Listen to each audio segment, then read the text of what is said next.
महाराष्ट्र सरकारने Elon मस्कच्या Starlink company सोबत एक ऐतिहासिक करार केला आहे। या करारामुळे आता महाराष्ट्राच्या दुर्गम भागातही सॅटेलाइटद्वारा हाई स्पीड इंटरनेट मिळणार आहे। नमस्कार, मी अब्बास सय्यद आणि आपण पाहत आहोत टाइम्स नाऊ मराठी। स्टारलिंक सोबत अधिकृत करार करणारे महाराष्ट्र हे भारतातील पहिले राज्य ठरले आहे।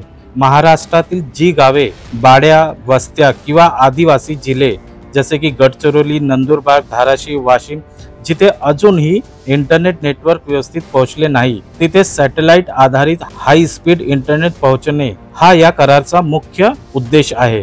ग्रामीण महाराष्ट्राला याचा काय फायदा होईल? हा करार डिजिटल महाराष्ट्र मिशन साठी गेम चेंजर ठरणार का? यामुळे ग्रामीण शाळांमध्ये ऑनलाईन शिक्षण आणि ई लर्निंग सहज शक्य होईल। यासोबत दुर्गम भागात टेलिमेडिसिन आणि ई हेल्थ सेवा सुरू होईल।